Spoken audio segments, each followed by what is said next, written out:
Hola de nuevo, estamos en otro capítulo más de En la Nave Podcast. Como siempre me acompaña Diony y hoy tenemos un invitado muy especial que va a hablar de cosas que últimamente están en la boca de todo el mundo y es un profesional en este sector y nos va a poder iluminar un poquito a todos con sus conocimientos. O sea que nada, vamos a dejar que se presente él. ¿Qué tal, Juanjo? ¿Cómo Hola estás? Javier, ¿qué tal, Diony, Javi? encantado, tío. Encantado. Placer. Preséntate un poquito para que la gente sepa quién Bueno, eres. pues me llamo Javier, trabajo en un exchange español, en una plataforma, en una empresa que ayuda a personas que quieren comprar Bitcoin o que quieren tener exposición al activo y otros criptoactivos, no solamente Bitcoin. Es una empresa que se fundó en el año 2014 por los compañeros Leif y Andrei, que son españoles. Entonces vieron ahí una oportunidad en el mercado porque no había muchas compañías que facilitaran el paso de euros, que es lo que todos utilizamos y conocemos, a Bitcoin y las criptomonedas. Y Leif desarrolló un sistema muy, muy interesante que fue hackear toda la red de Hallcash, que eran los cajeros estos que recibías un mensaje en el teléfono y podías sacar dinero en efectivo. Entonces conoció a Andrei, que es su socio, que estaba comprando esos cajeros, se gastaba 6.000, 7.000 pavos, y ya le dijo, este tío me acaba de hackear una red de 10.000 cajeros en España, me tengo que asociar con él. Ahí fue cuando se conocieron, montaron Bit2Me. Yo por aquel entonces estaba viviendo en Londres, he vivido fuera de España durante 8 años, primero estuve en China, que justamente fue después del primer contacto que tuve con Bitcoin, porque me leí un periódico, me acuerdo que vivía con dos colegas ahí en el barrio Pilar, y abro el periódico y veo una vez grandota de Bitcoin, dinero mágico de Internet, que había subido como a $1.000 y tal. Los años siguientes luego bajó muchísimo y tenía unos ahorros, ¿no? Estaba trabajando, acababa de terminar la carrera en el sector farmacéutico, hacía visita médica y en farmacias. Y bueno, pues tampoco era un trabajo que me llenara mucho, aunque aprendí. Estuve 3 4 años. Y en aquel momento que tenía unos ahorros, dije, ¿qué hago? Me voy a China, que todo el mundo está diciendo que es el nuevo país que va a desbancar a Estados Unidos y que hay que aprender chino y toda la historia. Compro esto que acabo de ver en el periódico o me compro oro. Porque en aquel momento algo que me pasó es que descubrí un poco cómo funciona el dinero que utilizamos hoy, el euro, el dólar y todas estas monedas estatales, y me di cuenta de que es una estafa brutal y que en algún momento colapsará. Entonces, bueno, me dio un flux a la cabeza y dije, pues voy a utilizar este dinero para algo en mi vida que me aporte y me desarrolle como persona. Entonces, al final me fui a China, estuve viviendo allí durante 3 años y medio, viví con una familia, estuve estudiando, trabajando, aprendí un poquito la cultura, el idioma, fue una experiencia muy buena que yo a todo el mundo les recomiendo. No sé si China en este momento, porque sí que ha cambiado un poquito, he escuchado.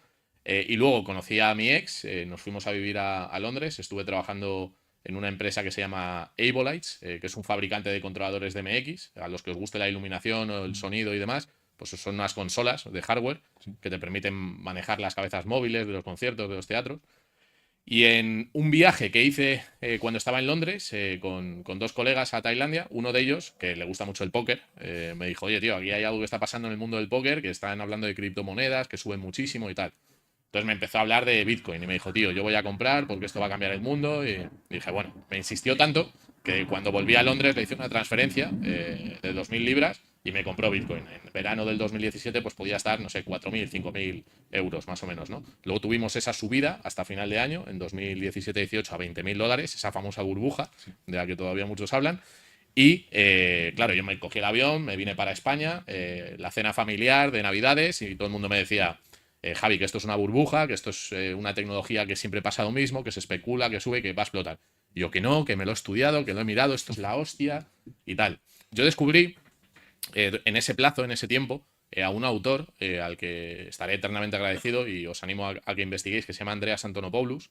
Andreas Antonopoulos es uno de los divulgadores más importantes de Bitcoin desde el año 2011. De hecho, hay vídeos en internet que aparece él solo hablando a salas prácticamente vacías, ¿no? Había 3 4 personas sobre Bitcoin y ahora lo ves en perspectiva y dices, joder, este tío era un genio. Pero es que el tío tiene un canal de YouTube donde sube un montón de contenido y enfoca Bitcoin y el impacto que tiene no solo desde el punto de vista de la inversión o de la especulación, ni muchísimo menos, ni tampoco de la tecnología, que puede ser algo un poco complicado, ¿no? Para gente que empieza en esto, sino desde un punto de vista social, humanista, filosófico, político, qué impacto tiene y cómo nos va a cambiar a todos la vida independientemente del lugar en el que vivamos, ¿no? Bitcoin en el medio plazo. Entonces me gustó tanto su mensaje que cuando estaba en Londres y volví de esas navidades, Bitcoin empezó a bajar, empecé a ver empresas en España, qué compañías hay. Y como os comentaba antes, Leif y Andrei, que se conocieron y montaron Bit2Me, les envié un correo con un canal de YouTube que todavía existe, que se llama Abolites en español, donde yo hacía vídeos explicando la consola, y les gustó tanto que dijeron, necesitamos aquí a un tío que explique las cosas de forma sencilla, y Bitcoin no es fácil de explicar. Vamos a contratarle, me vine, me incorporé al equipo, y desde entonces, pues pues estoy en la empresa, ¿no? Y ahora mi trabajo, básicamente yo hago dos partes. Una que es evangelización, que me gusta a mí, que muchos ven Bitcoin de alguna forma como una religión, ¿no? Como una creencia. Y en cierto modo tiene algunas características en ese sentido. Y también ayudo a clientes que tienen importante patrimonio, ¿no? A partir de 100.000 euros, que quieren comprar de forma segura, ir un poco de la mano ayudándoles a explicarles la custodia y todos los pasos que tienen que seguir para tener exposición a este activo, pues que es tan importante, ¿no? Ahora en las carteras de cualquier inversor. Y aquí estamos. Justo ahora entrando un poquito en materia, has hablado tú un poquito ahora de Bitcoin al principio, y a mí me gustaría ahora que nos explicases a nosotros, a la gente que nos está viendo, que a mí me cuesta mucho cuando alguna vez lo tengo que explicar a personas más mayores, por ejemplo, ¿cómo explicarías tu Bitcoin a mis abuelos? O sea, ¿cómo explicarías Bitcoin a alguien? Bueno, voy a explicarlo desde tres ángulos, ¿vale? Para, a lo mejor a uno le interesa más una parte y a otros otra. Y luego para lo que tú dices, a una persona mayor que le cuentes Bitcoin de nuevas, pues cómo le puede encajar, ¿no? Dentro de su estructura y del conocimiento del mundo que ha tenido. Para mí Bitcoin es la herramienta de libertad más importante de nuestra generación, incluso más que Internet, ¿no? Claro, comentaba antes que yo cuando descubrí cómo funciona el dinero que usamos ahora, que tiene un nombre concreto, y que esto no se nos enseña en el colegio, se llama dinero fiat, dinero fiduciario, dinero por decreto, porque el Bruselas, el Banco Central Europeo, los gobiernos de Europa, de Estados Unidos, de China, de cualquier país del mundo, nos dicen que ese es el dinero en el que te van a pagar por tu trabajo, por montarte una empresa, por tener ideas. Pues ese dinero depende del poder político. Y eso no siempre ha sido así. Y eso tiene unas consecuencias para las libertades individuales súper profundas, que nos hacen depender absolutamente de las decisiones que toman este grupo de personas. Mientras tanto, pues ellos nos distraen con otras cosas para que la gente esté discutiendo mientras te están robando literalmente tu energía, tu tiempo, tu esfuerzo, ¿no? Entonces, Bitcoin es una herramienta de libertad. ¿Por qué? Porque te permite salirte de ese sistema que han montado y muy bien montado, muy bien engranado, y te permite tener tu patrimonio, tu riqueza al margen de ese modelo. Te permite ser libre porque tú eres el que custodia, si quieres, tu patrimonio, literalmente. Y no solamente eso, sino que tú puedes transferir ese patrimonio, ese valor, ese dinero a otra persona sin depender de ninguno de estos intermediarios a los que estamos obligados hoy a obedecer. Es decir, si tú tienes ahora mismo una cuenta bancaria en el Santander, el BBVA o la Caixa o cualquier banco comercial, me da igual, y quieres transferir dinero a otra persona, vas a depender de su gestión o de su administración. Y en un momento determinado, a lo mejor te dicen, pues esta transferencia no nos interesa que la hagas. O nos tienes que dar la información necesaria y nos tienes que explicar por qué quieres pagar a esta persona tanta cantidad de dinero, ¿no?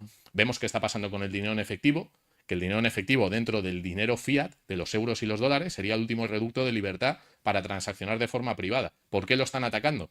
Porque no quieren que tengamos libertad ni privacidad. Luego hablaremos de cosas como las monedas digitales de banca central. Entonces, por un lado tenemos, Bitcoin es una herramienta de empoderamiento, de libertad. Ahora me voy a la parte más de definición del activo. Tenemos Bitcoin con B mayúscula, que sería la infraestructura, la red, la arquitectura que nos permite utilizar este protocolo de comunicación a través de Internet. ¿Vale? Y tenemos Bitcoin con B minúscula, que serían los tokens, las unidades monetarias que forman parte de esta red, que van a ser las 21 millones de unidades famosas que todos conocemos y que están divididas en 8 decimales. Entonces tenemos libertad, tenemos la definición del protocolo y las unidades monetarias, y luego tenemos activos con los que lo podríamos comparar. Y esto para la gente a lo mejor que es más mayor o más tradicional, dijera, ¿esto de Bitcoin qué es? Bueno, pues se parece al oro, al activo real que hemos utilizado como dinero durante tantos siglos, durante milenios, ¿no?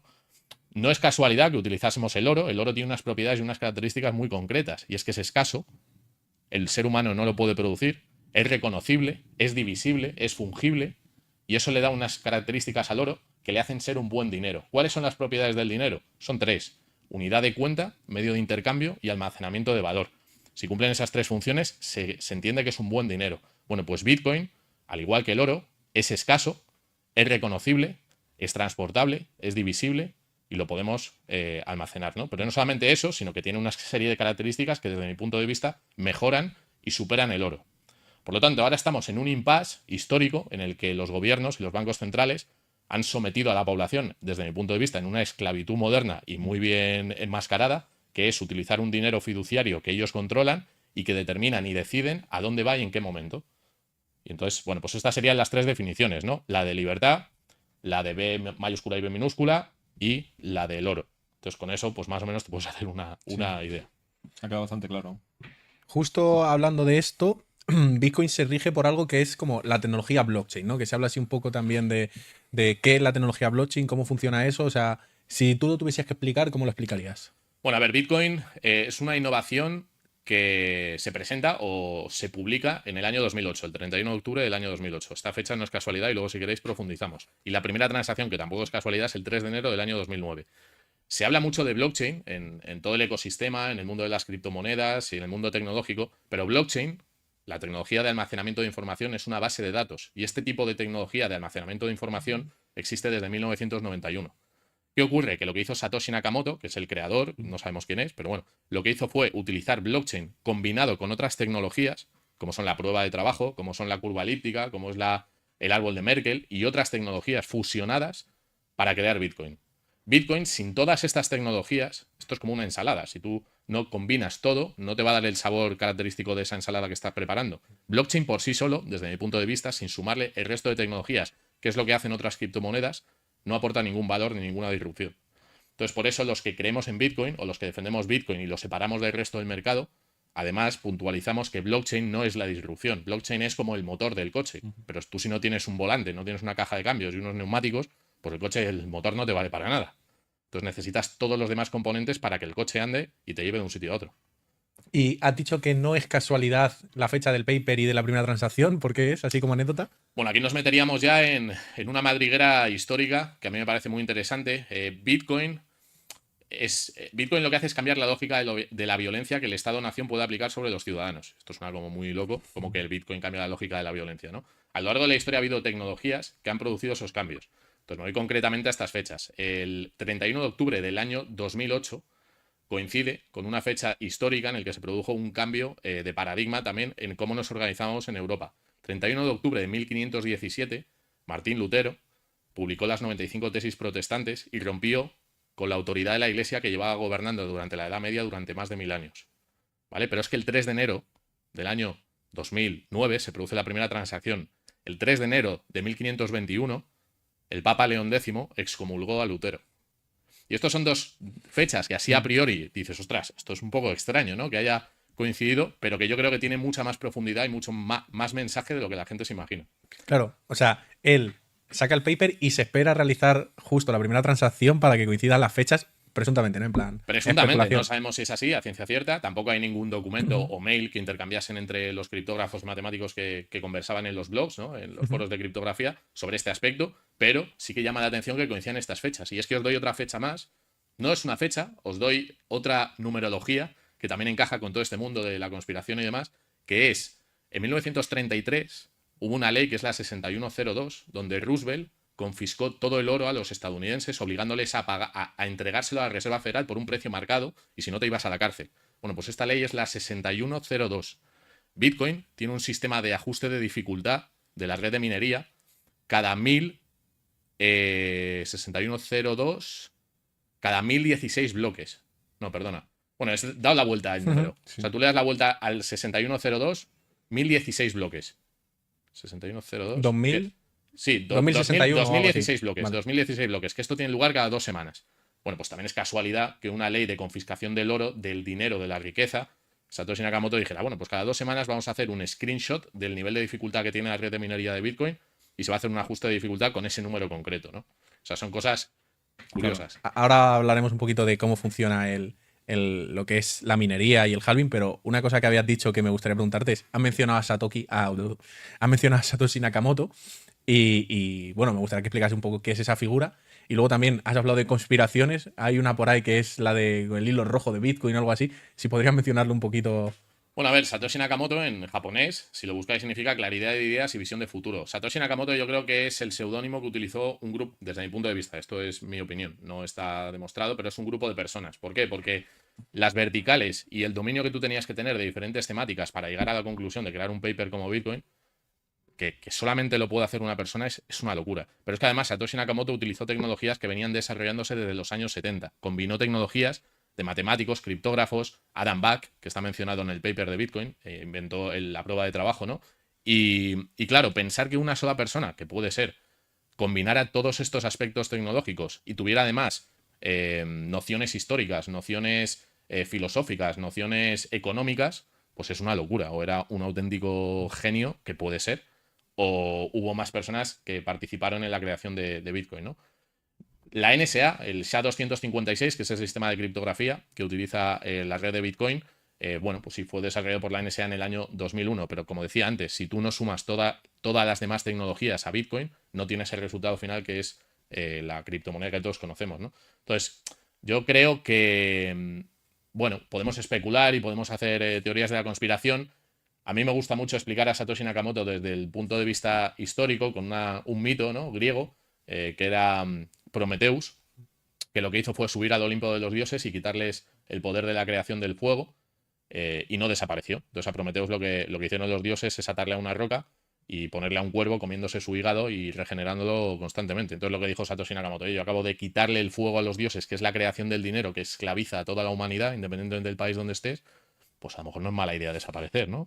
Aparte de que eso le da una seguridad a la red muy importante. ¿Qué seguridad le da? Cuando hablamos de descentralización, y ahí hago también un inciso con el resto de criptomonedas, el resto de criptomonedas tiene una cara visible, tiene una fundación, tiene una empresa, tiene un equipo detrás, ¿no?, con unos intereses. Sin embargo, que el creador de Bitcoin no sepamos quién es y haya desaparecido, yo creo que le da ese componente extra de descentralización de la tecnología, ¿no? ¿Cómo explicarías tú a una persona? Porque hablamos ahora de las criptomonedas, ahora está viniendo otra vez el bullrun.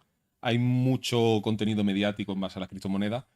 ¿Cómo le explicarías el sistema de descentralización para entender realmente el poder que tiene el ciudadano si posee esas criptomonedas y a través del banco esas diferencias de poder en base al dinero que tú tienes y el valor?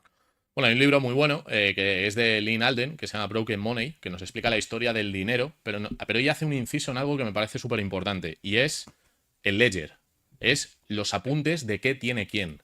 ¿Quién domina ese libro contable mayor? En este momento son los bancos comerciales, Hacienda, etcétera. ¿Qué es lo que hace Bitcoin? Bitcoin es un sistema, como comentábamos, descentralizado, que no depende de ninguna entidad o punto central que almacene, registre toda esa información de las transacciones que se están produciendo. El propio software está programado para que cuando tú transfieres valor de un punto a otro, el ledger, en la base de datos de Bitcoin, se actualice sin necesidad de la participación de un tercero. Y esa, desde mi punto de vista, es una de las disrupciones más importantes que nos trae Bitcoin, ¿no? ¿Por qué? Porque si tú has dependido de mover valor, de mover dinero, de intermediarios que han tenido que hacer un apunte contable de Tioni está enviando dinero a Javier desde la cuenta del Santander a la del BVA y yo tengo que hacer un apunte contable aquí, y ahora conseguimos que a través de un software, una tecnología de registro de propiedad global en unidades monetarias, que decía que son la B minúscula de Bitcoin, yo puedo transferir a Juanjo, esté aquí delante de mí, o en Brasil, o en Estados Unidos, sin que ninguna frontera me censure, me restrinja ese envío. Estamos hablando de una innovación brutal. Brutal, que cambia cómo nos hemos organizado socialmente desde el siglo XV, que es cuando empezaron a aparecer los bancos, que primero dijeron: dejarme vuestro oro, que yo te apunto cuánto oro has dejado aquí en la bóveda, y cuando quieras vienes con los papelitos que yo te doy y sacas el oro. ¿Qué pasa? Que los bancos se dieron cuenta de que la gente empezaba a comerciar con los papelitos. Entonces empezaron a crear más papelitos del oro que tenían detrás. Y ahora es que no hay ningún oro. O sea, ahora no hay nada de oro y estamos tradeando o comerciando en papelitos, ¿no? Entonces, claro, ¿por qué no les gusta a los gobiernos y por qué no les gusta a los bancos que hay una tecnología alternativa que da este poder a los usuarios? Primero, porque dejamos de depender de ellos. Segundo, porque no pueden interferir entre las transacciones persona a persona, peer-to-peer, que podemos hacer a través de este sistema. Y si luego queréis, con un monedero os enseño una transacción en Bitcoin, aunque sea de Lightning Network, para que veáis el poder que tiene esto, ¿no? Estando físicamente juntos, pues como si estuvierais en Sudáfrica o en Argentina o donde quisierais, ¿no? Entonces, ¿qué es lo importante de la descentralización? Es la ruptura de la necesidad que teníamos hasta la fecha de necesitar un intermediario, supervisor, gobierno, banco, me da lo mismo, para poder transferir fondos de un punto A un punto B. Y en ese aspecto, para que alguien también lo entienda, porque se ha hablado de lo que es el tema exchange, de cómo funciona tal, ¿dónde entra ahí la minería? Explica un poco cómo es el sistema de la minería, el sistema de recompensa, quién sostiene ese sistema, porque algún tipo de beneficio tiene que haber. Entonces, Claro, para que expliques un poco. 100%.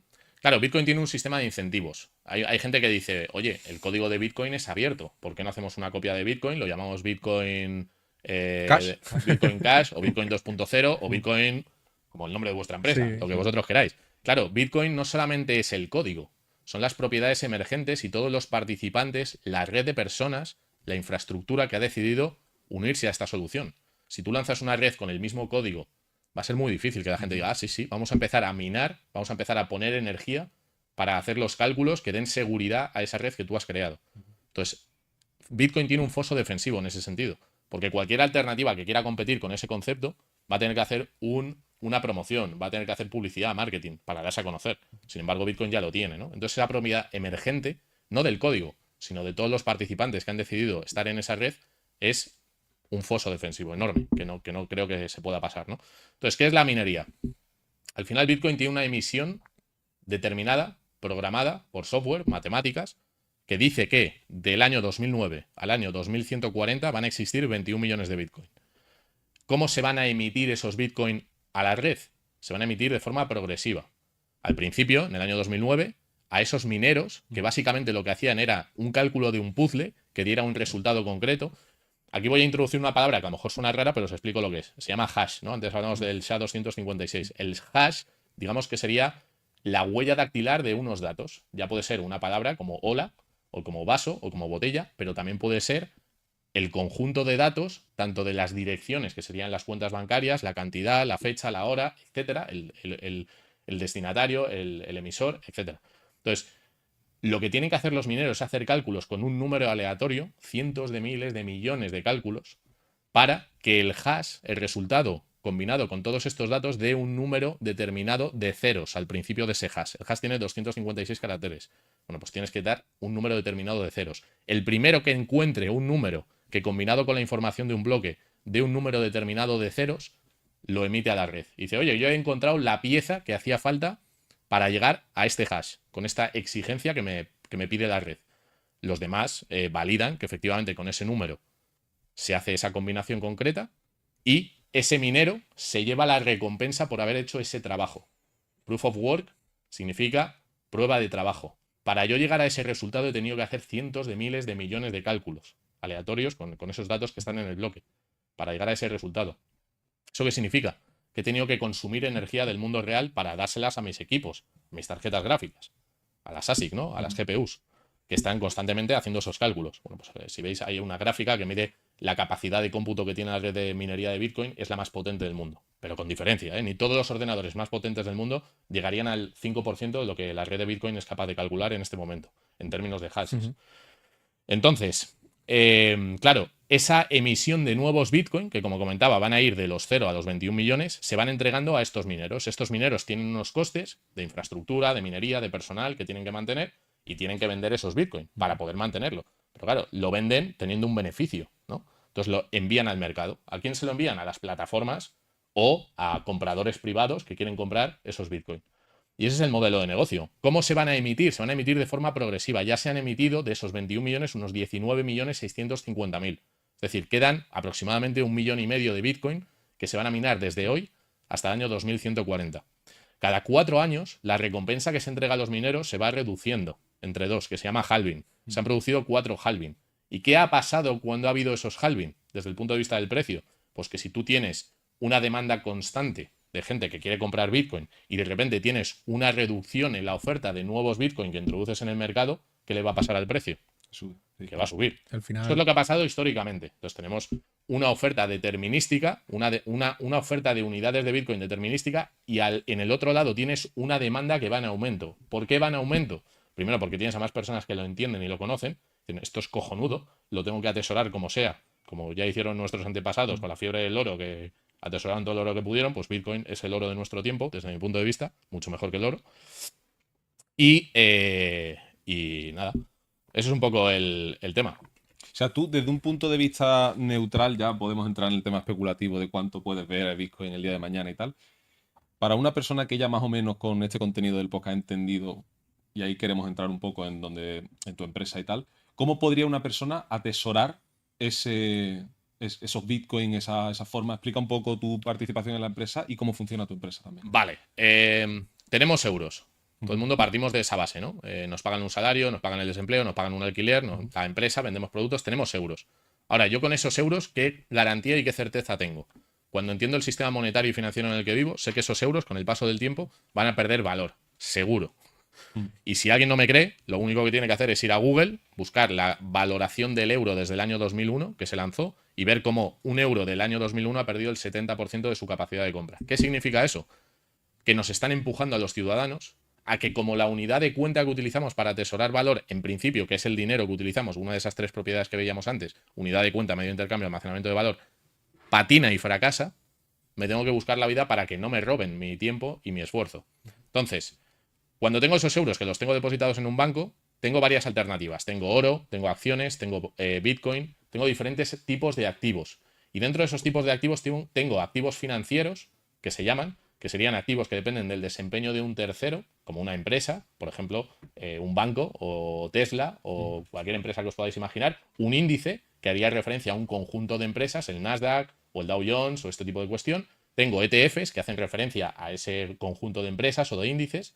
Luego tengo activos reales, que los activos reales serían los bienes inmuebles, los bienes raíces, los pisos, las casas. Tengo el oro, tengo la plata y tengo el primer activo real digital, que es Bitcoin, ¿no? Que es lo que estamos hablando aquí. Entonces, yo antes de invertir en Bitcoin, os diría que penséis para qué queréis Bitcoin. Porque estamos hablando de muchas cosas aquí, pero el propósito o el fin que puede tener cada persona es distinto. A lo mejor muchos de los que nos están viendo es, no, yo quiero Bitcoin para ganar más fiat, para ganar más euros.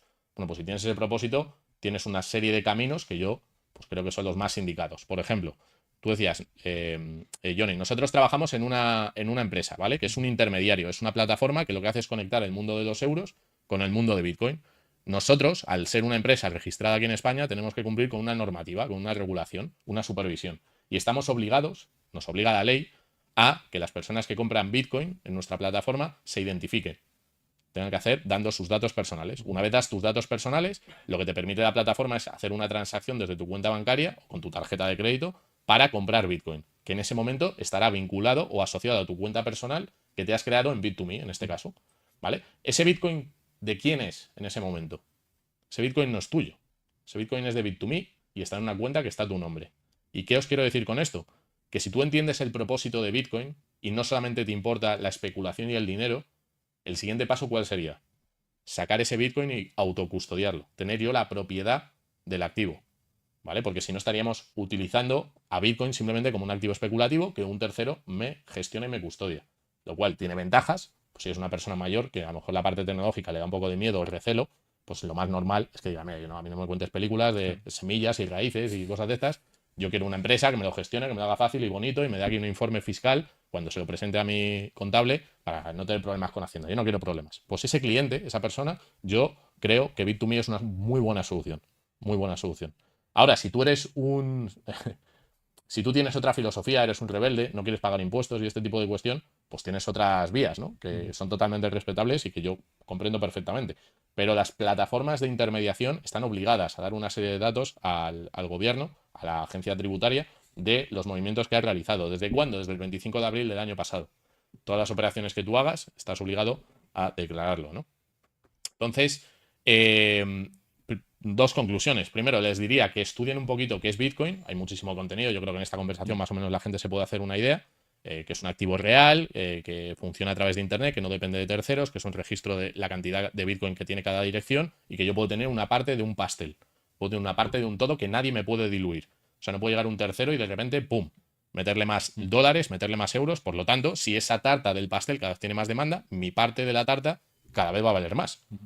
¿Vale? Entonces, pues lo compro a través de un exchange o lo puedo comprar a través de forma privada. Imaginaos que quedamos, me decís, oye Javi, yo quiero 50 euros de Bitcoin.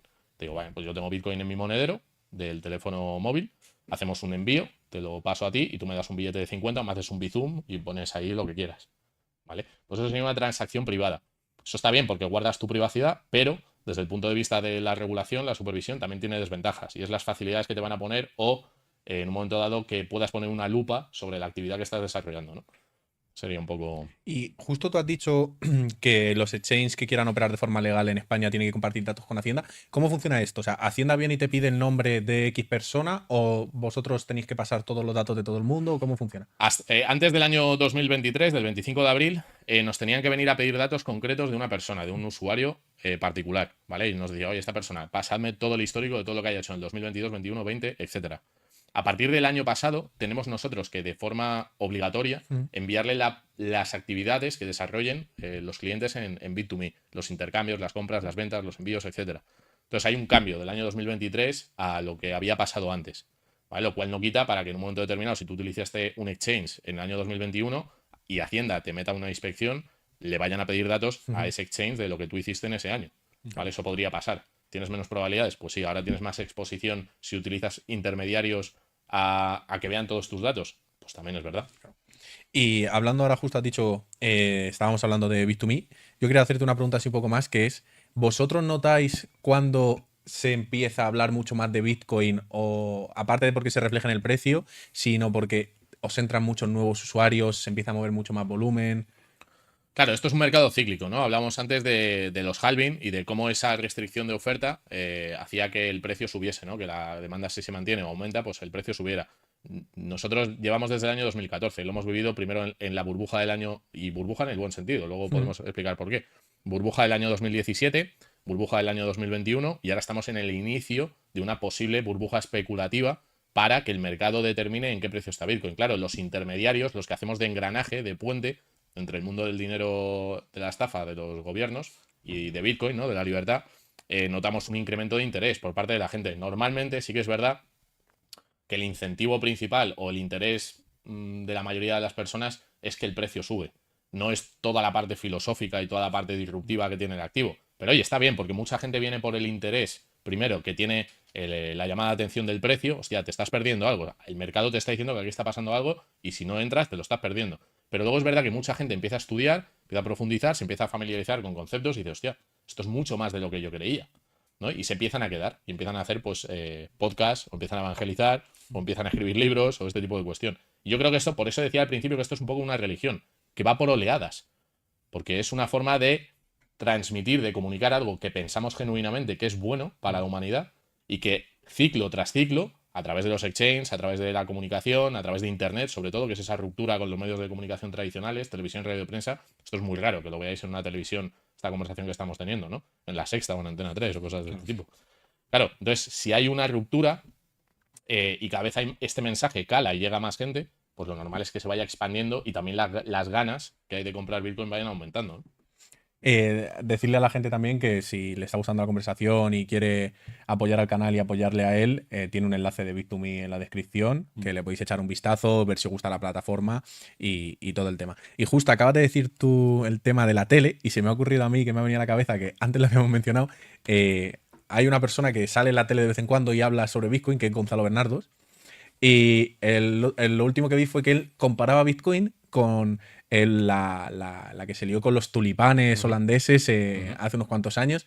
O sea, ¿qué opinión tienes tú de esa afirmación que hace él de comparar Bitcoin con los tulipanes? De que los jóvenes quieren ganar dinero sin trabajar y por eso se meten en estas cosas. Y el desconocimiento para hablar con tanta soberbia sobre un activo de estas características. Yo tampoco le quiero dar muchos palos a Bernardos. A mí me tienen bloqueado en Twitter, Gonzalo Bernardos, para que nos pongamos en situación. A mí lo que me da un poco de miedo es que Gonzalo Bernardo sea profesor en una universidad de economía, ¿no? Y que no le haya dedicado tiempo y realmente no se lo haya leído. Vemos otros profesores, otros economistas, como son Rayo, que le está dedicando muchísimo tiempo a profundizar, a investigar en qué consiste todo esto de Bitcoin y claro, el resultado es completamente distinto. Gonzalo Bernardos, pues oye, si nos estás viendo, estás haciendo el ridículo más espantoso. Porque no tienes ni idea de lo que estás diciendo, ni te lo has mirado, ni te has leído medio libro. O sea, no. A esto hay que dedicarle muchísimas horas. Y cuando digo muchísimas horas, no hablo solo de la parte especulativa de me voy a hacer rico, sino de todas las ramificaciones que estamos hablando, desde el punto de vista histórico, filosófico, económico, social. Esto es brutal. O sea, estamos hablando de que hemos vivido en un modelo de dinero vinculado a una línea geográfica que se ha inventado el poder político y que tú has tenido que usar ese dinero que se han inventado esta gente y que te va la vida en ello. Ahora de lo que estamos hablando es que con un dispositivo móvil en cualquier parte del mundo te bajas una aplicación y literalmente lo que dijo Obama en un congreso, dijo es que lo que no puede ser es que los ciudadanos se conviertan en un banco suizo. Porque es que es en lo que te conviertes si utilizas Bitcoin. Te conviertes en un banco suizo internacional, que puedes recibir y enviar dinero a donde a ti te dé la gana. Entonces que salga un Bernardos diciendo este tipo de estupideces, igual que salió en Comú Podem, ¿no?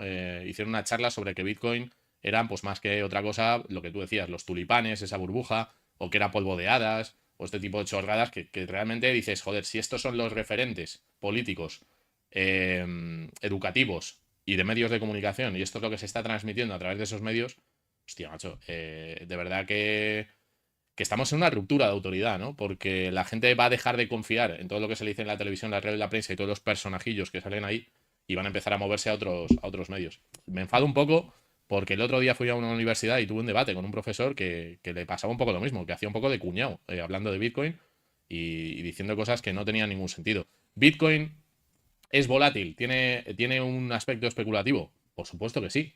Por supuesto que sí. El mercado está tratando de encontrar el valor que aporta un activo de estas características y está comprando y vendiendo. Y mientras tanto están haciendo un ciclo, una fase de descubrimiento de la importancia que tiene este activo. Y lo tienen que conocer y entender.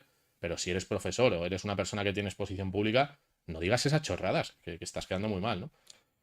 Vamos, yo creo que si un profesor está promulgando ese tipo de cosas, que debería dar ejemplo, entendiendo un poco de qué va esto para poder hablar con el conocimiento de causa, ahí quiero entrar yo en ese aspecto de si un profesor no está puesto al día de lo que está ahora mismo en boca de todo, la falta de educación que hay en los chavales ahora mismo, y en ese aspecto sí que yo le doy la razón a él de hay muchos chavales que se meten en esto solo y exclusivamente para ganar dinero sin trabajar. Entonces, tú ahí en ese aspecto, ¿qué piensas?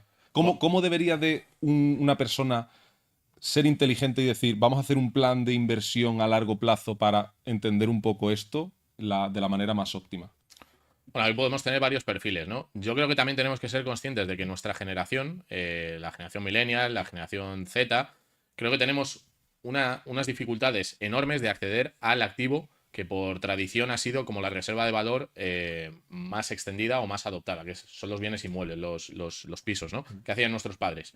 Se compraban un inmueble y con eso iban ahorrando y a lo mejor con la renta que tenía uno de los dos, la mitad de la renta de uno de los dos, en 8, 10, 15 años como mucho, pagaban un piso o una casa. Eso en nuestra generación es imposible.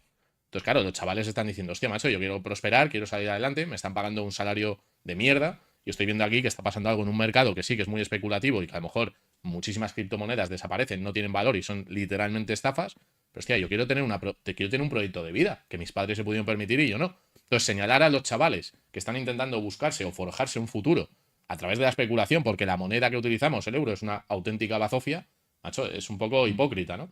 Entonces, sí que es verdad que lo que le recomendaría a la gente, y yo lo que no voy a decir nunca, es que la solución está en invertir en criptomonedas. La solución, desde mi punto de vista, es estudiar, es dedicarle tiempo, es aprender, es preguntarse cosas. Y cuando tú tengas toda la información y tengas un mapa, pues que sepas andar el camino que te va a llevar a tener más éxito, ¿no? Entonces yo lo que no diría es especula, tira ahí tus euros, tu dinero a cualquier proyecto del mundo de las criptomonedas, aunque sea Bitcoin, me da igual, porque si no entiendes te vas a pegar un guardazo que no veas. Estúdialo, compréndelo, léete libros, escucha podcast y cuando entiendas de qué va todo esto, pues podrás tomar decisiones conscientes y con lógica, ¿no?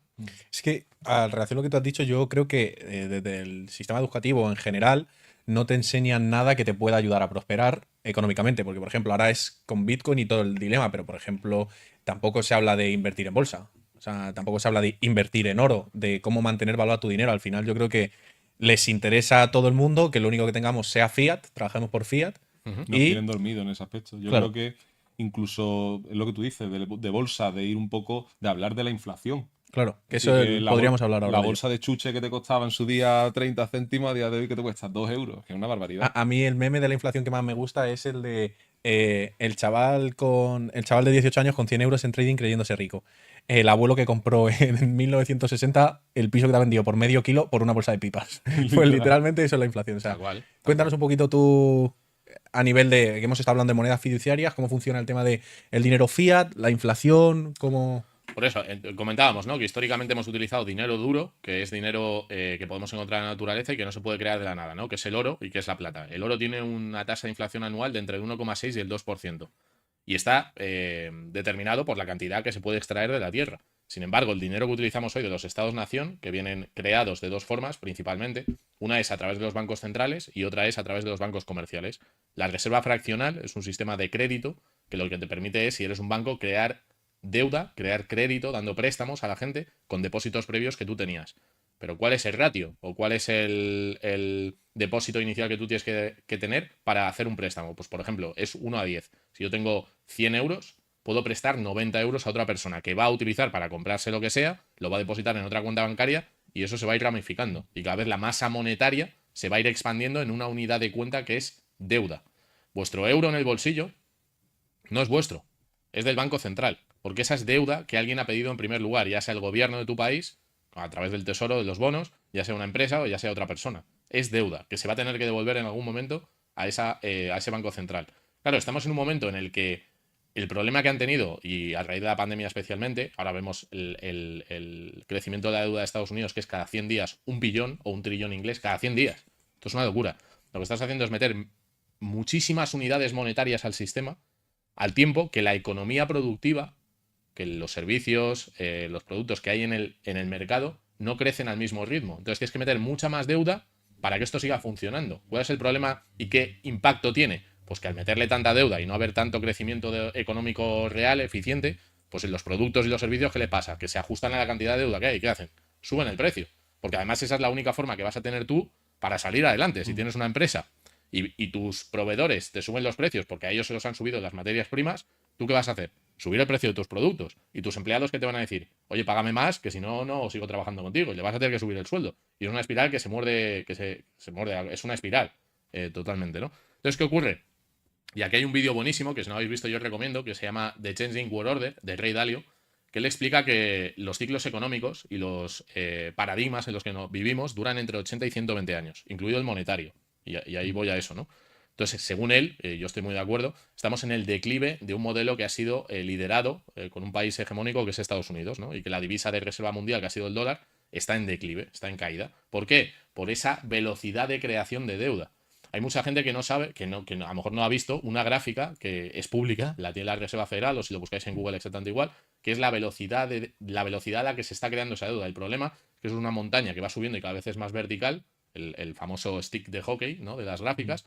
Y el problema es que tú estás ahorrando en la parte de abajo. Entonces, tu riqueza se está diluyendo. Lo que decíamos antes que con Bitcoin no se puede hacer, que no se puede diluir porque va a haber lo que va a haber y punto. Le guste más o menos a quien sea. Con esto pasa lo contrario. Pero es que no solamente esto. Esto es tan siniestro que es que además los bancos centrales y los gobiernos tienen un pacto entre ellos. Es yo soy el gobierno que estoy pagando a los funcionarios, a los jubilados, a la educación. Me quedo con esa idea y se la transmito a la población que sin mí no va a haber ningún servicio público y eso me da pie a endeudarme al infinito y socializar esa deuda entre todas las personas. Que eso acaba desembocando también en inflación, en subida de precios de la actividad productiva, que es realmente lo que aporta valor a la sociedad, ¿no? Entonces, yo creo que, como dice Ray Dalio, estamos en un declive de 80 a 120 años que empieza después de la Segunda Guerra Mundial, con el acuerdo de Bretton Woods, 1944, y que desgraciadamente lo que hemos visto en fases de este tipo, desde el siglo XV, cuando España era el hegemón, luego los Países Bajos, luego el Reino Unido y ahora Estados Unidos, pues son conflictos bélicos. Y lo podemos ver en la calle, podemos ver una polarización a la izquierda y una polarización a la derecha. Podemos ver ruptura en las instituciones, un circo, ¿no? Que tenemos más que un parlamento, tenemos un circo ahí.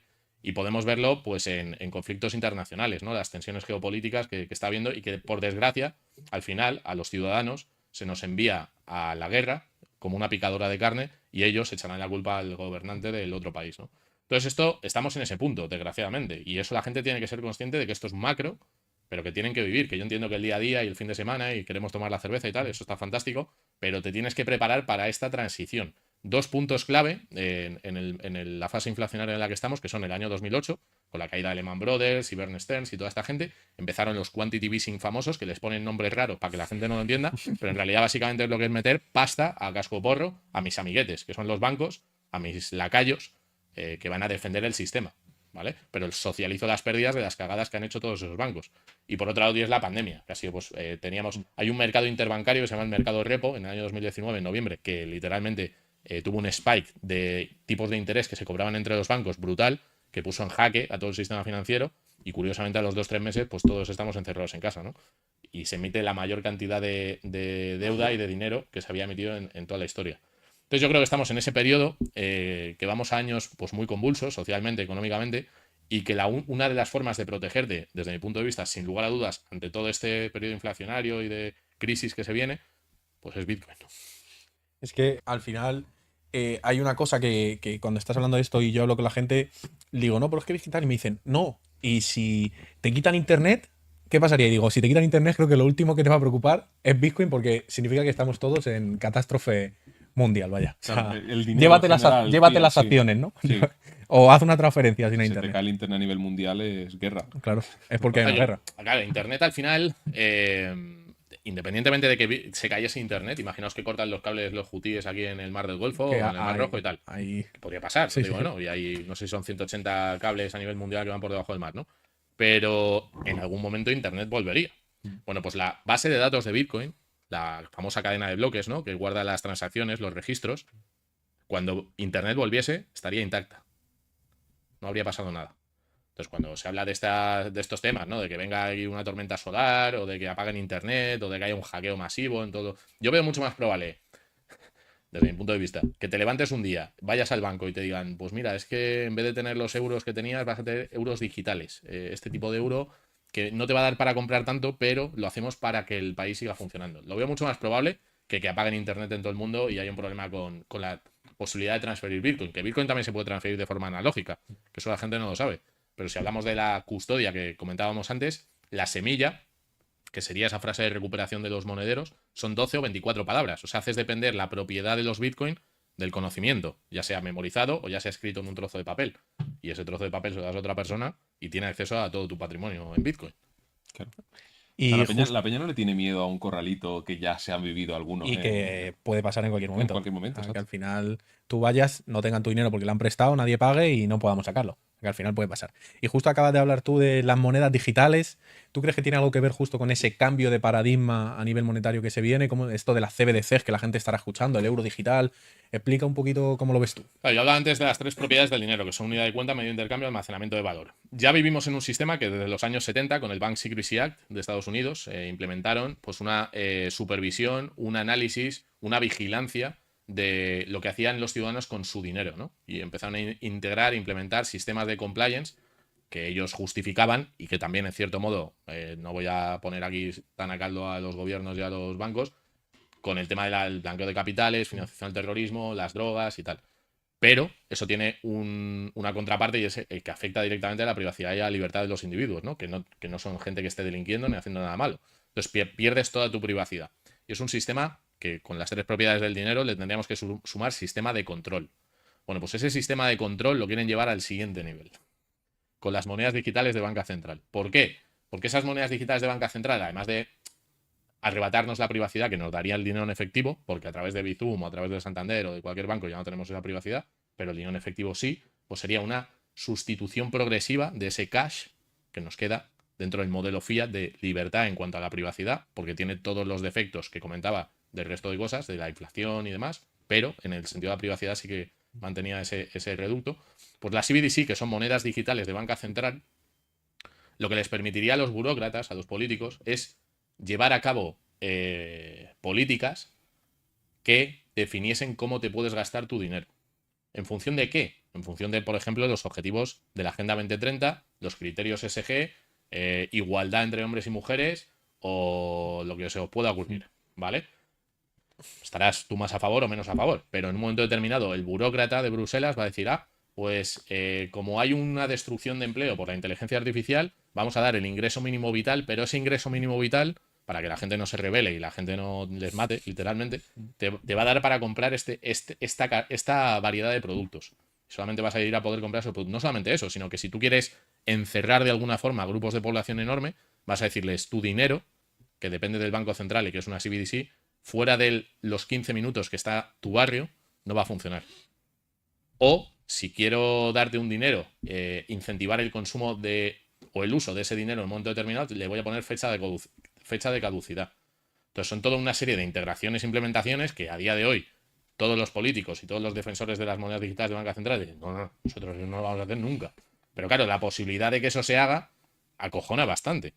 Entonces, claro, yo creo que la puerta está abierta en ese sentido y que lo van a tratar de introducir, pues eso, con un ingreso mínimo vital o con los parados o con gente de un grupo social concreto para ir metiendo a la población poco a poco, ¿no? Al principio no puede tener mucha diferencia con los euros tradicionales porque si no habría un rechazo, dirían, hostia, macho, me está dando aquí un dinero que es mucho peor que el otro, me lo puedo gastar en lo que me dé la gana.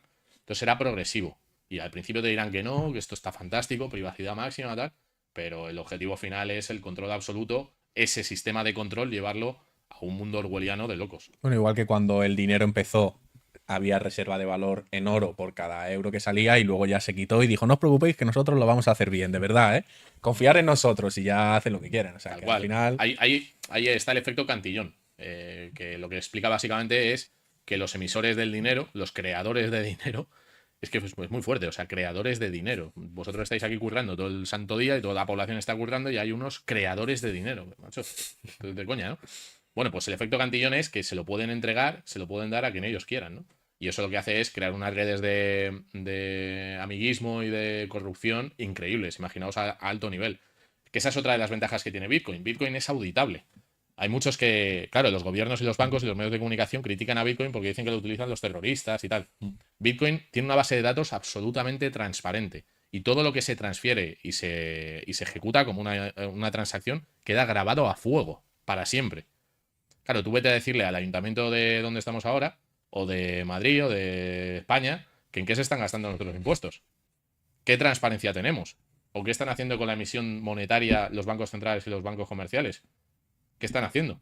Pues quedarse con todos los inmuebles, con todos los activos reales y haciendo que la población sean auténticos esclavos. Lo que están haciendo. Entonces, por eso digo que el dinero, que yo no digo que sea lo más importante en la vida, porque está la salud, está el amor, está los amigos, está todo, fenomenal. Pero lo que habéis dicho antes tenéis toda la razón. No se nos enseña la importancia ni la profundidad y el impacto que tiene en nuestras vidas entender cómo funciona el dinero que utilizamos. Por eso nos están distrayendo con Ayusos y con Sánchez y con esta gente. Es por eso. Y el fútbol y el Gran Hermano y todo lo demás. Que está bien, que yo creo que hay que distraerse y no puedes estar metido en esta dinámica todo el día. Pero hostia, si te están haciendo el lío, por lo menos sé consciente de que te están haciendo el lío y de que tienes una alternativa que te puede gustar más o menos. Y puedes estar más alineado o menos alineado con los valores de esa alternativa. Porque eso también traería una disrupción enorme en la sociedad. Habría un cambio total, ¿no? De cómo nos organizamos políticamente. Entonces, bueno, pues hay gente que está en contra y yo, oye, sin problema. Yo tengo una pregunta que venía en el coche viniendo para acá y digo, este hombre que sabe, se la voy a soltar. ¿Cuánto crees tú, ya de forma personal, completamente, ya entramos en especulación, vámonos a Y ahora ya luna y empezamos a tal, hablar ya de... vamos a hablar de la volatilidad y todas las cosas. ¿Cuánto crees tú que debería de tener una persona a día de hoy en Bitcoin mínimo metido? O sea, Pues mira, te voy a dar una respuesta que yo creo que es bastante coherente con todo el pitch que he hecho. Yo creo que una persona debería tener en Bitcoin lo que sea capaz de entenderlo.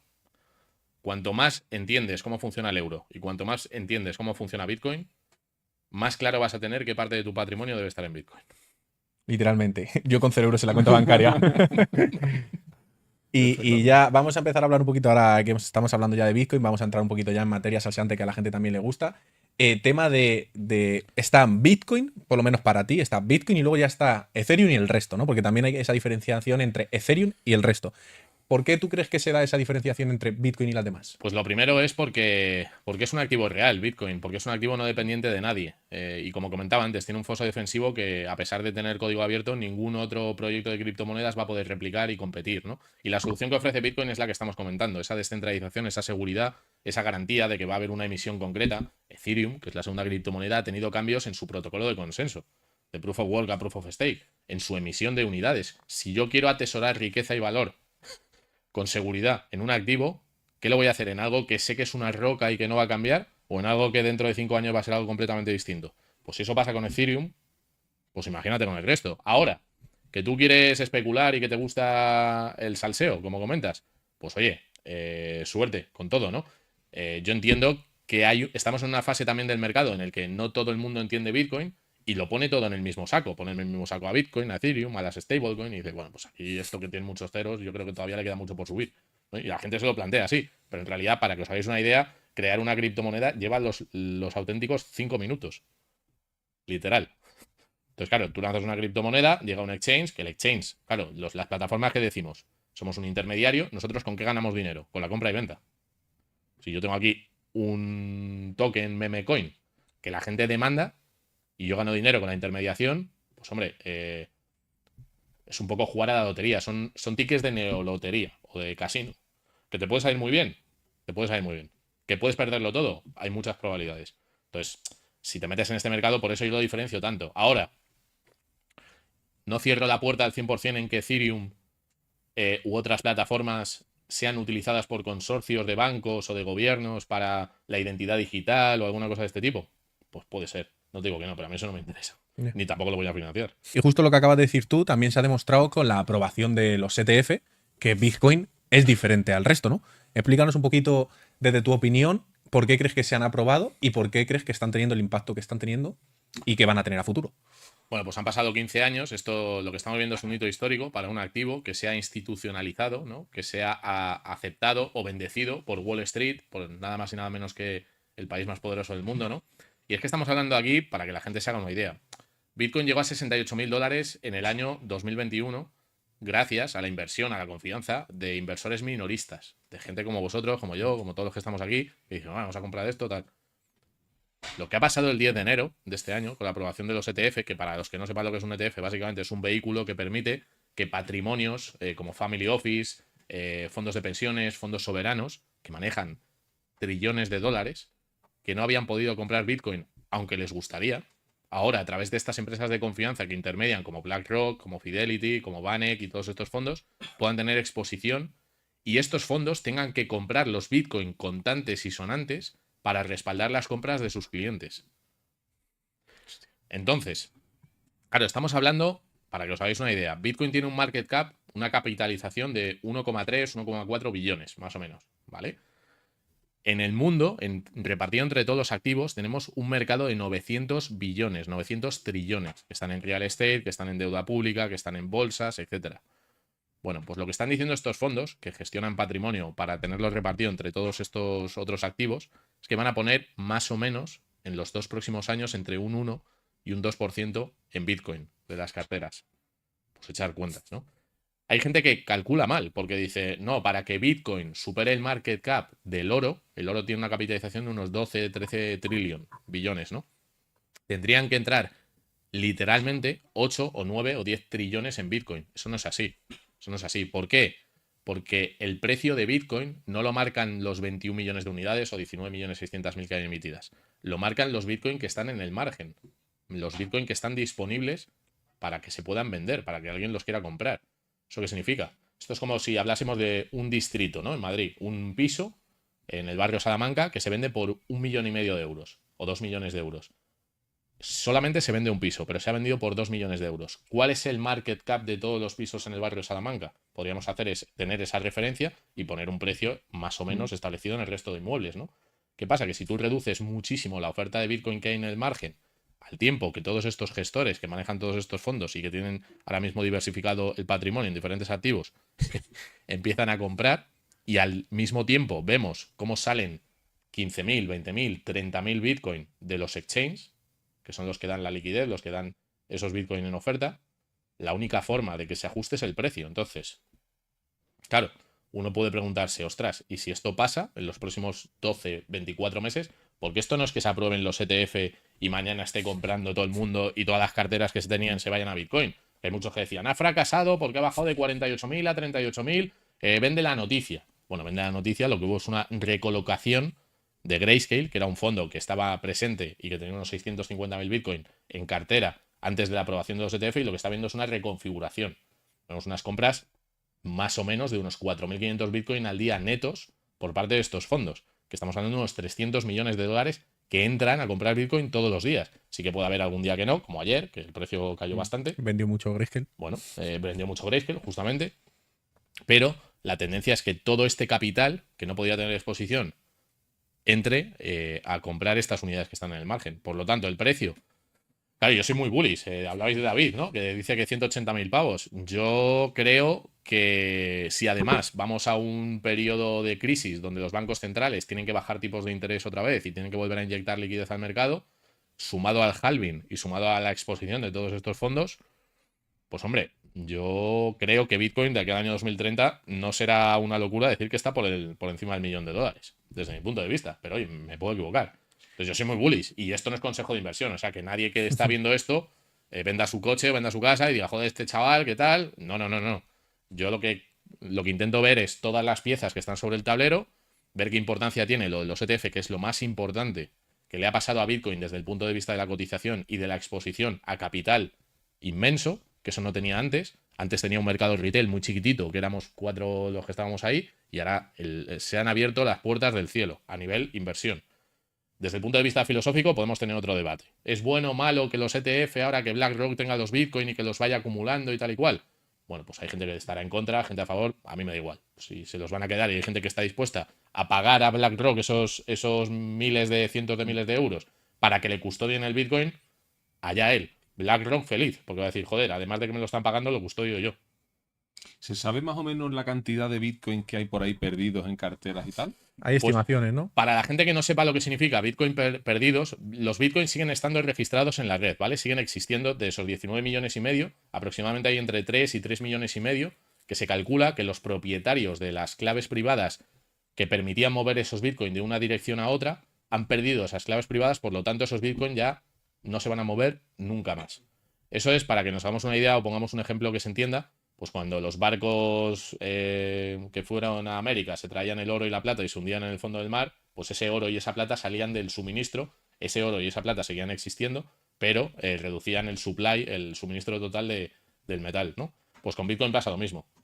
Bitcoin ya no es que solamente sea un activo finito y determinístico en el número de unidades que van a existir, sino que por fallos de custodia o fallos de ese tipo, Humanos, va a claro. haber Bitcoin que van a salir del supply, o sea, deflacionario, ¿no? Claro. Va a haber cada vez menos disponible. Algo también que es importante que la gente sepa, que BlackRock compre mucho Bitcoin no significa que tú con lo que tengas tú no puedas seguir operando y haciendo lo que quieras, ¿no? Claro, correcto. O sea, el formato que BlackRock le está dando y otros fondos es de custodia en nombre de sus clientes. Ellos tienen la B minúscula que hablábamos antes, tienen las unidades monetarias que forman parte de la red de Bitcoin. Y hay gente que dice, no, lo van a manipular.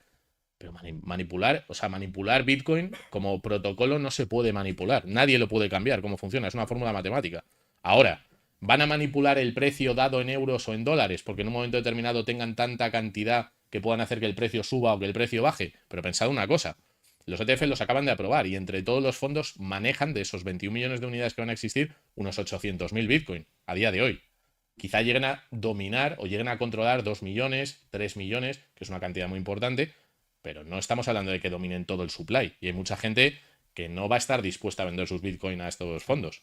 Que lo determinante es la mentalidad de la gente que los mantiene. Claro. O sea, al final es, mi Bitcoin es mío, no te lo vendo. Si me quieres comprar el Bitcoin, tienes que pagar más, te lo sigo sin vender. O sea, si hay un momento en el que BlackRock se ha hecho, bueno, los ETFs compran 5 millones de Bitcoin y quieren seguir comprando y la gente se pone de bruces de que no se lo vende, el precio al final.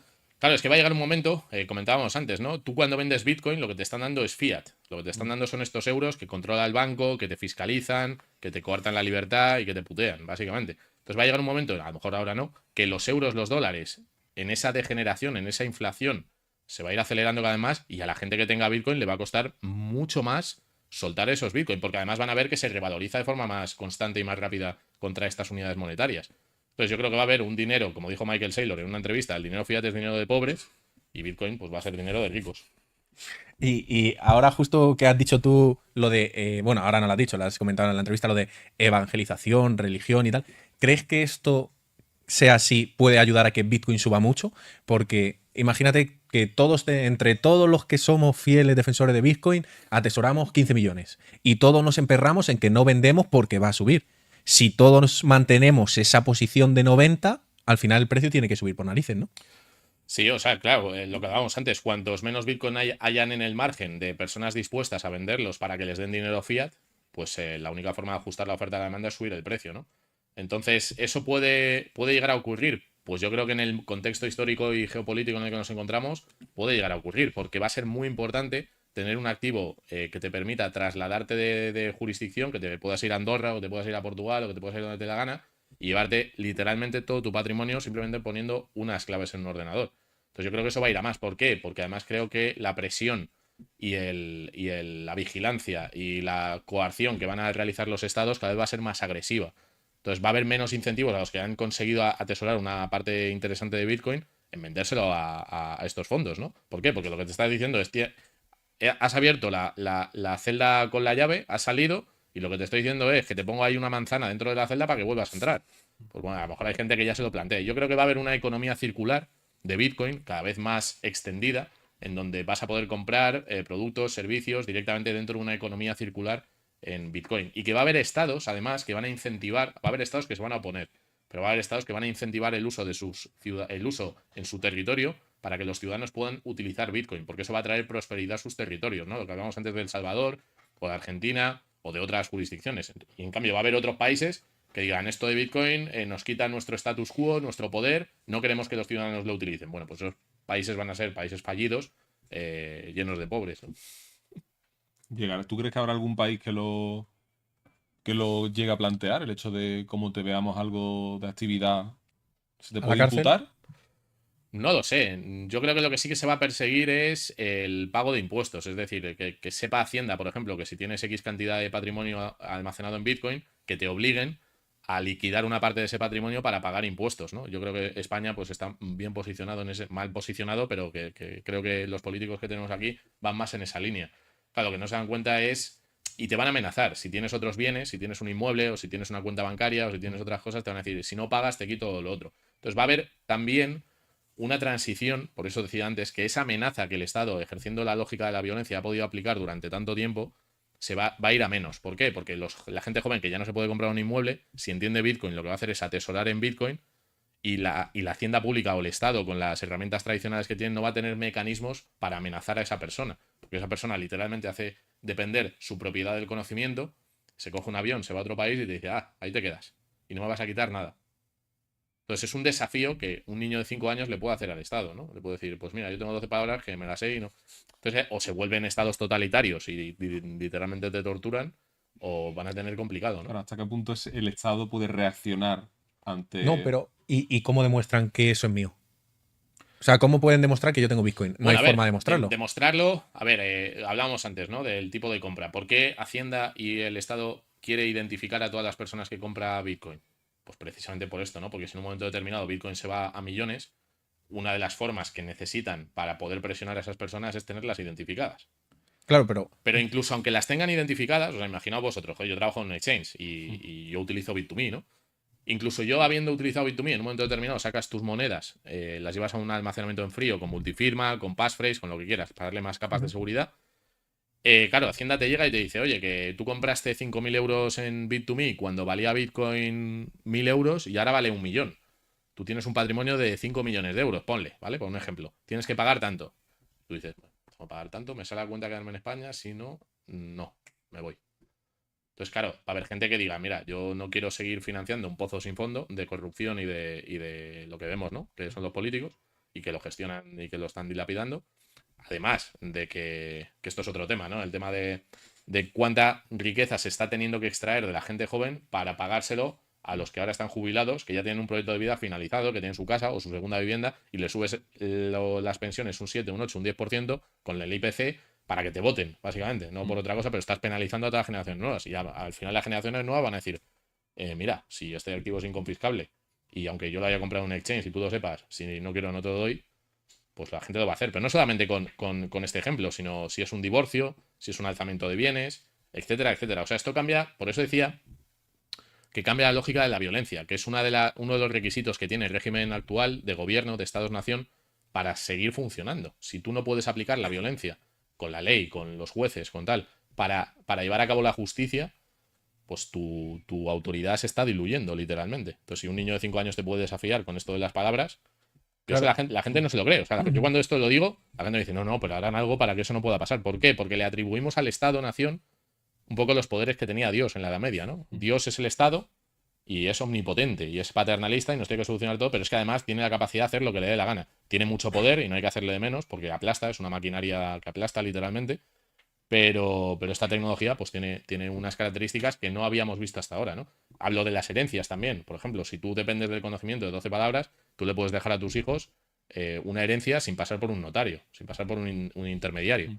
Entonces, estás sacando el rol que tenía el Estado en la justicia, en la institución de la herencia y en muchísimas otras cuestiones, la transferencia de valor, de atesoramiento. Entonces, claro, por eso digo que cuando esto ha pasado históricamente, en la Edad Media, que pasó con la pólvora, que cambió la lógica de la violencia entre cuando se daban batallas, con escudos, con espadas y tal, pues aparecieron los cañones, los arcabuces, y claro, tirabas una muralla que te había protegido durante 1000 años en la Edad Media, ¿no?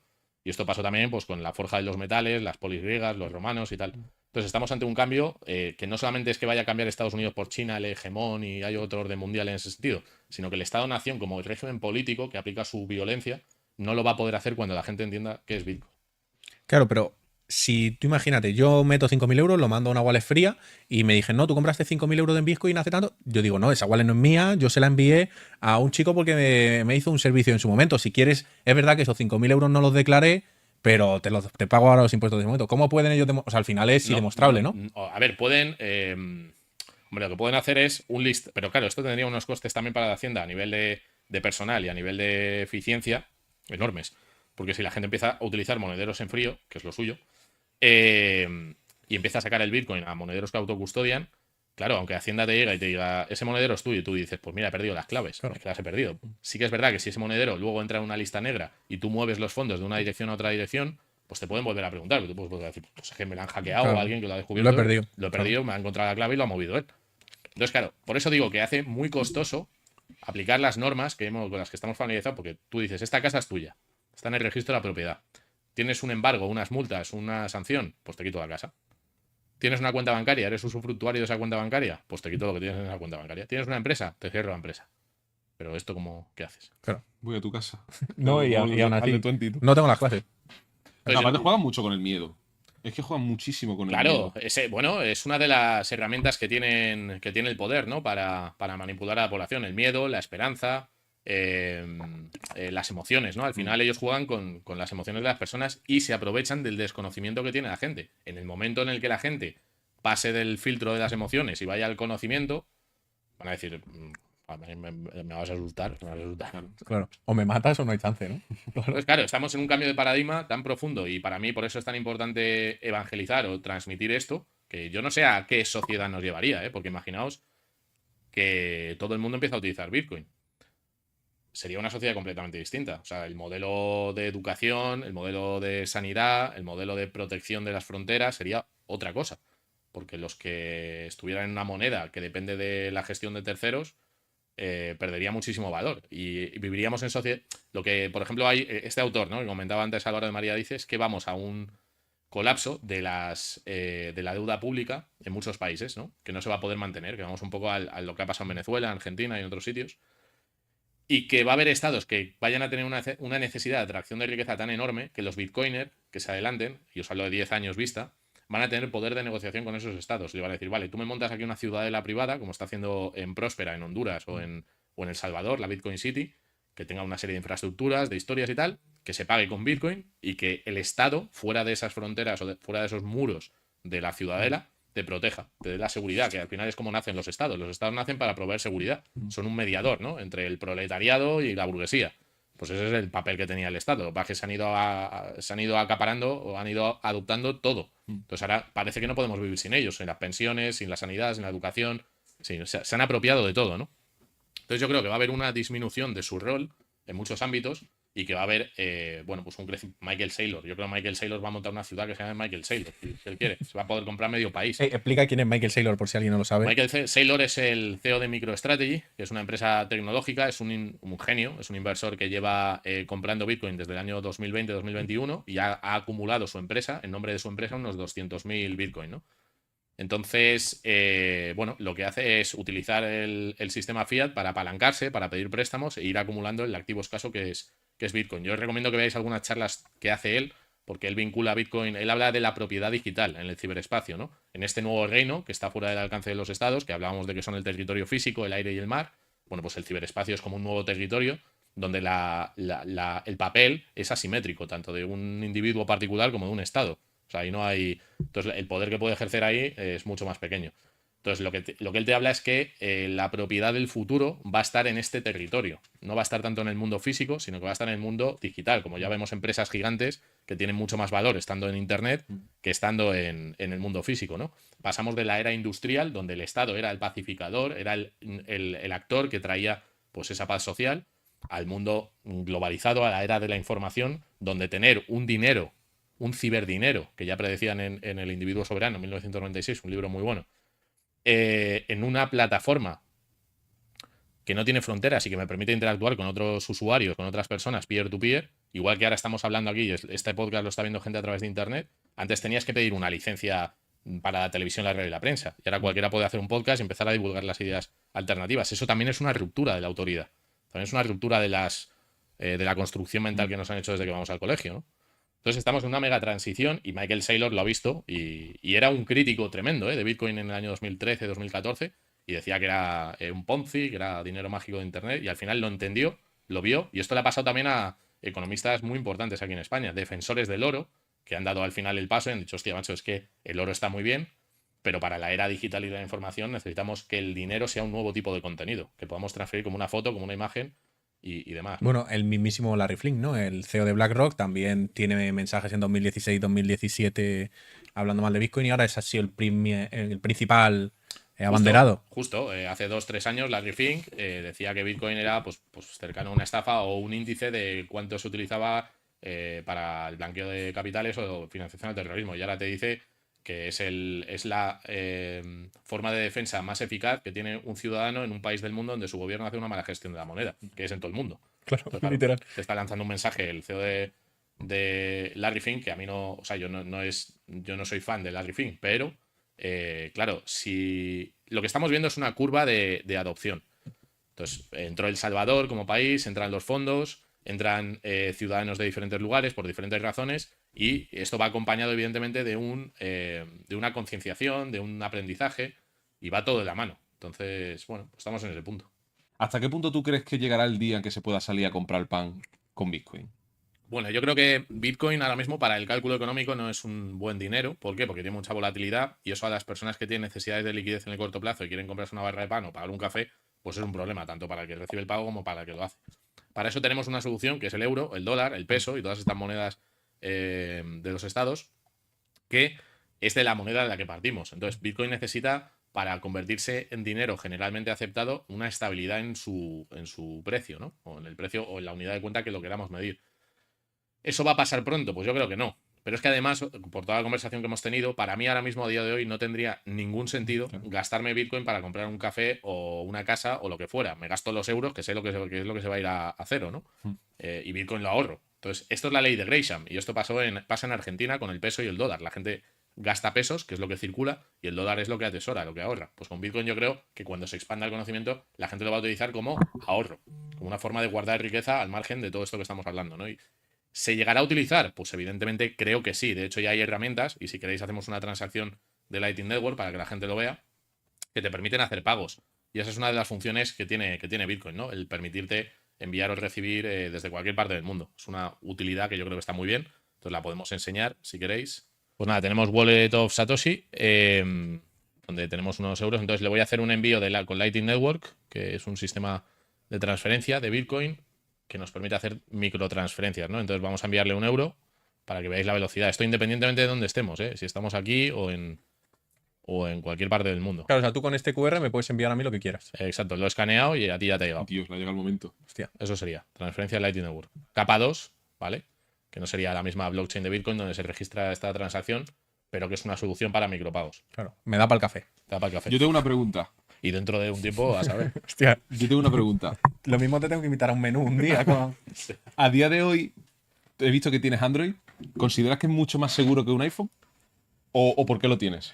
¿O por- Pues la verdad que he utilizado las dos marcas, sí. Me gusta iOS y me gusta Android. A ver, me gusta más Android por la parte de apertura, ¿no? Que tienen a la hora de programar. iOS lo veo como más cerrado y pues desde el punto de vista de Bitcoin sí que es verdad que normalmente te encuentras soluciones en ambas plataformas, pero hubo un tiempo en el que iOS se estaba como alineando o cerrando a poner aplicaciones, wallets, que no obligasen al usuario a hacer el alta con el KYC, con el conoce a tu cliente. Lo cual esperemos que no llegue. Si llega el caso, pues que le den por culo a ellos. Bueno, una pregunta que nos gusta hacer a todo el mundo es que nos recomiendes 3 libros de lo que quieras. Puede ser de lo que absolutamente quieras. No hace falta que sean de Bitcoin, puede ser también sobre reflexiones de la vida o sobre una novela que te haya gustado. O sea, Libros, pues a ver, últimamente la verdad que me he leído bastante. Yo creo que yo creo que este que hablamos acércatelo un poco así ya. Sí. Yo creo que este que comentábamos antes de El individuo soberano es un libro que se tendría que leer todo el mundo. No es de Bitcoin, sino que habla de un futuro que se imaginaron los autores en 1996 y creo que es muy interesante. A ver, sí que es verdad que yo me leo más libros sobre toda esta temática, ¿no? El que comentaba antes de Lynn Alden, de Broken Money, es muy bueno porque te explica la historia del dinero, los diferentes tipos de dinero que hemos utilizado y las ventajas y desventajas de cada uno de ellos, y luego te lo conecta con Bitcoin de una forma muy interesante.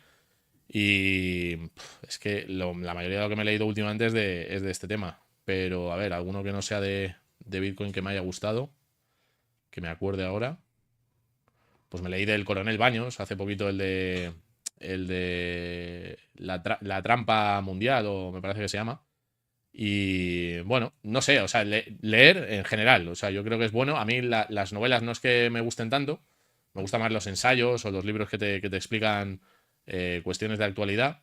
Y luego me he intentado leer también libros de autores ya más tradicionales, de la Ilustración, de Voltaire, de Rousseau, de esta gente, para entender la Ilustración, por qué fue un cambio tan disruptivo la Revolución Francesa, ¿no? Que yo creo que fue el cambio de paradigma más importante en Europa de los últimos cinco siglos. Y no digo que la Revolución Francesa fuera maravillosa, que hubo cosas ahí de locos, que murieron muchísimas personas y fue una auténtica carnicería lo que hicieron. Pero sí que es verdad que acabaron con un régimen, que era la monarquía absoluta, que, bueno, pues que a día de hoy vemos que es algo que está obsoleto, ¿no? Y yo creo que el Estado-Nación fue el heredero de ese modelo que absorbió todos los poderes, la potestad y la autoridad, desplazó a la religión, que era un poder muy importante.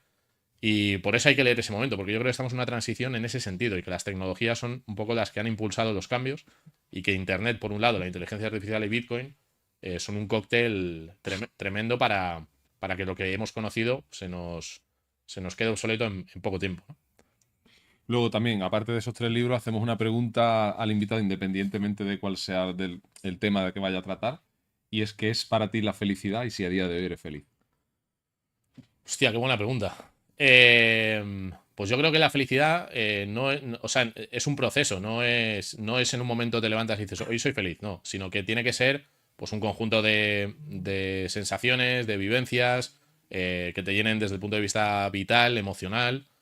Entonces, por ejemplo, yo cuando he sido más feliz en mi vida, pues en este momento hago algo que me gusta en el día a día. Para mí esto no es trabajar, esto es divulgar y dar a conocer algo que creo que es bueno. Eso me hace muy feliz.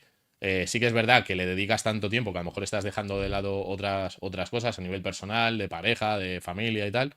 Y eso pues te quita un poco de esa felicidad. Yo creo que es un balance. La felicidad al final es encontrar un balance entre todos los aspectos importantes de la vida: salud, el comer bien, hacer deporte, poder ver mundo, leer, tener conocimiento, trabajar en algo que te guste es fundamental. Si no trabajas en algo que te gusta no vas a ser feliz, es imposible.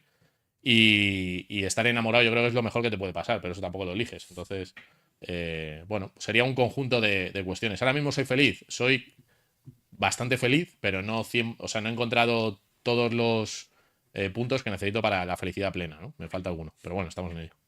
Me alegro. La verdad es que ha sido una charla súper, súper completa. Yo sí que es verdad que a lo mejor mi colega Juanjo está mucho más metido en el tema. Yo intento hacer algunas preguntillas ahí que también me interesan porque yo personalmente también tengo algo de Bitcoin y tal. Entonces, para mí ha sido como una masterclass de entendimiento para tanto personas que están mucho más entendidas como para gente que han empezado o que quieren empezar. O sea que para mí, desde mi punto de vista, te agradezco que hayas venido aquí Pues un placer. Sí, y muchísimas nos lo hemos pasado muy gracias bien. por venir. Ha sido una conversación súper con mucho aprendizaje. Y nada, pues lo que hemos dicho. Vamos a poner también un QR, yo creo, aquí ahora, Para que nos mandéis Bitcoin. por si nos queréis enviar Bitcoin, ¿no? Para si queréis descargar Bit2Me. En la descripción tenéis también los enlaces por si queréis empezar a operar, pero sobre todo primero estudiar, informaos y ver cómo funciona todo. Y nada, muchas gracias de nuevo por venir, Javi. Un placer, cuando queráis. Un placer el trabajo que haces. O sea, muchas gracias también por dar a conocer esto a la gente y que al final yo creo que todos hemos sido, y mucha gente lo es, muy inculta de buena forma con el tema del dinero, todo lo que relacione con eso. Y el trabajo que hacen personas como tú se agradece muchísimo porque abre los ojos a mucha gente y nos ayuda a prosperar, que al final lo que queremos es que todos prosperemos mucho, ¿no? Pues gracias a vosotros por darnos voz. Claro, al final que llegue más gente y que luego hay una frase muy importante en el ecosistema de Bitcoin que dice Don't trust, verify. Que no os creáis todo lo que os he contado, porque a lo mejor me he contado una película que encaja todo muy bien, sino que investiguéis, ¿no? Y que busquéis la información por vosotros mismos y si os es valiosa o lo verificáis, pues que, oye, qué fantástico. Qué guay, pues ya está. Si quieres despedirte o lo que sea. Sí, despide tú el podcast y Pues nada, que me han tratado súper bien, que he probado aquí las cachimbas fantásticas y que a seguir, que un saludo a toda vuestra audiencia y esperamos que lo vea mucha gente. Pues muchas gracias. nos vemos en la Nos vemos. próxima, chicos.